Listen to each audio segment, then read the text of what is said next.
Bienvenidos a Enigma X, el canal donde exploramos los misterios más fascinantes de la historia. En el corazón de la selva amazónica, yacen las ruinas de una ciudad que parece imposible. Un sueño americano que poco a poco se transformó en una auténtica pesadilla tropical. Esta es la increíble historia de Fordlandia. Antes de sumergirnos en esta historia, queremos invitarles a que se suscriban y activen las notificaciones. Así no se perderá ninguna de nuestras investigaciones. Bueno, hoy vamos a viajar juntos a esta ciudad fantasma, allá en la Amazonía brasileña. Un monumento a la ambición y también al fracaso. Lo que estamos viendo aquí son los restos de esa utopía, que hoy, como ven, está siendo devorada por la selva. A ver, para entender qué es Fordlandia, tenemos que retroceder en el tiempo, a los años 20. La industria del automóvil estaba, en plena ebullición. Era una revolución. Pero dependía de un recurso que era absolutamente vital, el caucho. Y su precio, que estaba controlado por muy poquitos, estaba literal por las nubes. Miren, esta tabla lo deja clarísimo. Un cartel británico controlaba prácticamente todo el suministro mundial de caucho. Y a través de algo que llamaron el Plan Stevenson, limitaron la producción. ¿El resultado? Pues ahí lo tienen. El precio se disparó. Pasó de 27 centavos a más de $1 en menos de 3 años. Para un industrial como Henry Ford, que odiaba depender de otros, esto era simplemente inaceptable. La respuesta de Ford fue radical. No se trataba nada más de buscar otra fuente de caucho, no. Su visión era mucho más grande, casi mesiánica se podría decir. Él quería construir una civilización ideal, un pedacito de Estados Unidos en medio de la nada, una utopía que reflejara sus valores de eficiencia, de moralidad y de progreso. Y así, en 1927 nació Fordlandia. Y de verdad que no escatimaron en gastos. Se construyó una ciudad modelo, planeada hasta el último detalle para ser un faro de modernidad en plena selva. Tenía un hospital de última generación, con todo y rayos X, planta de electricidad, agua potable, escuelas y, claro, casas estilo americano para todos, con sus cines y salones de baile. En teoría, era la promesa de una vida mucho mejor.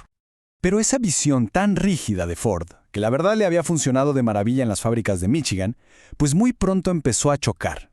Y no fue un choque pequeño, fue un choque violento y espectacular con la realidad de la Amazonía y sobre todo con su gente. Lo que Ford intentó fue replicar sus fábricas de Michigan pieza por pieza. Impuso un sistema industrial que era, completamente ajeno al entorno.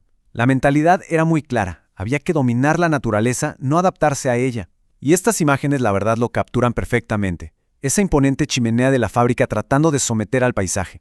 Junto a los huertos, todos perfectamente ordenados.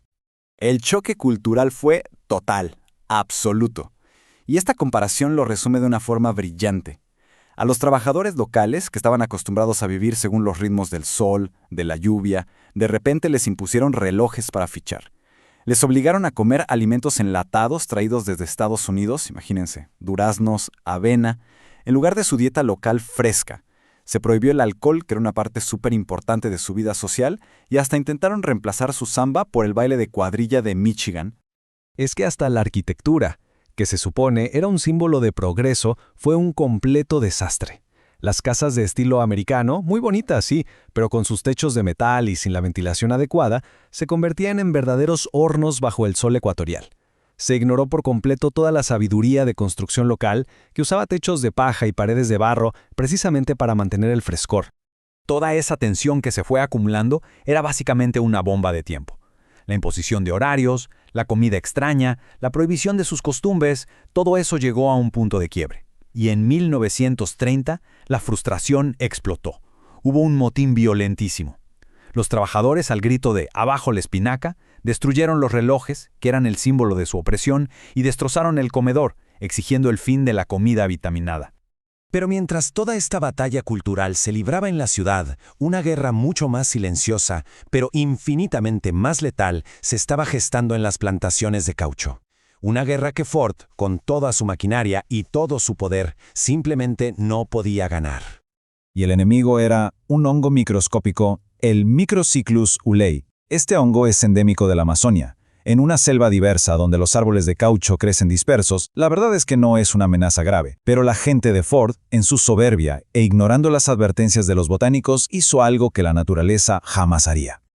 Plantaron millones de árboles de caucho, todos genéticamente muy parecidos, pegaditos en filas perfectas.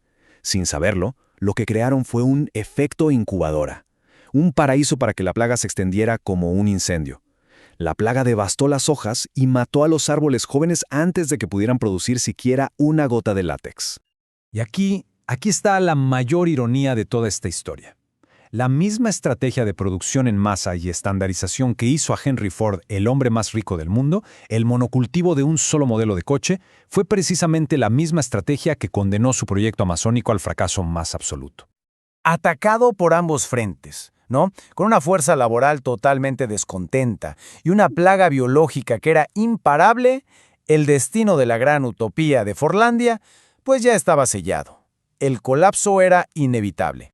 Y bueno, veamos cómo fue el colapso final. En el 34, en un último intento desesperado, movieron todo a un nuevo sitio, Belterra. Pero fue inútil, la plaga lo siguió y reapareció con todavía más fuerza. Pero el golpe de gracia, curiosamente, no vino de la selva, sino de la tecnología. Con la Segunda Guerra Mundial se perfeccionó el caucho sintético y eso hizo que las plantaciones naturales fueran prácticamente obsoletas. Para 1945, el nieto de Ford vendió todo el proyecto por una pequeña fracción de lo que había costado. Y el costo de este sueño fue monumental. $20 millones de la época, que hoy serían más de $300 millones. Fordlandia no solo fue un fracaso de visión, sino uno de los desastres empresariales más caros y espectaculares de la historia. El precio de la arrogancia, se podría decir. Pero el legado de Fordlandia no son solo sus ruinas cubiertas de vegetación, no. Su verdadero legado son las lecciones, poderosas y atemporales, que nos deja sobre la arrogancia, sobre la cultura y sobre la naturaleza. Este esquema, que es del marco Sinefin, ilustra el error fundamental de una forma brillante. Ford y sus ingenieros trataron el ecosistema amazónico y su cultura como si fuera un problema simple, como una línea de montaje, donde todo es predecible. Pero la realidad es que se enfrentaban a un sistema complejo, lleno de conexiones invisibles e impredecibles. Aplicaron las reglas de un entorno ordenado a un mundo desordenado. Y el resultado, pues, inevitablemente fue el caos. Entonces, si lo resumimos, ¿qué fue lo que falló? Pues fue una combinación fatal. Primero, la soberbia industrial, creer que un modelo único funciona en todas partes. Después, una ignorancia cultural tremenda, imponer tus valores sin el más mínimo intento de escuchar o adaptarte. También una ceguera ecológica, subestimar el poder y la complejidad de la naturaleza. Y finalmente, un liderazgo autocrático, que tomaba todas las decisiones desde Michigan a miles de kilómetros de la realidad. Y todo esto nos lleva a una pregunta final, una que resuena con mucha fuerza hoy en día. En un mundo lleno de megaproyectos tecnológicos, de empresas globales que intentan imponer sus modelos en todo el planeta, ¿qué Fordlandias se están construyendo hoy sin que nos demos cuenta? La historia de esta ciudad perdida es una advertencia muy poderosa que, quizá, no deberíamos ignorar. Vaya historia. Sin duda, la de Fordlandia es un fascinante y aleccionador viaje al corazón mismo de la ambición humana. Muchísimas gracias por acompañarnos en este análisis. Esperamos que hayan encontrado esta historia tan interesante como nosotros. Les invitamos a regresar a nuestro canal, Enigma X, para seguir descubriendo los enigmas del pasado. ¡Hasta la próxima!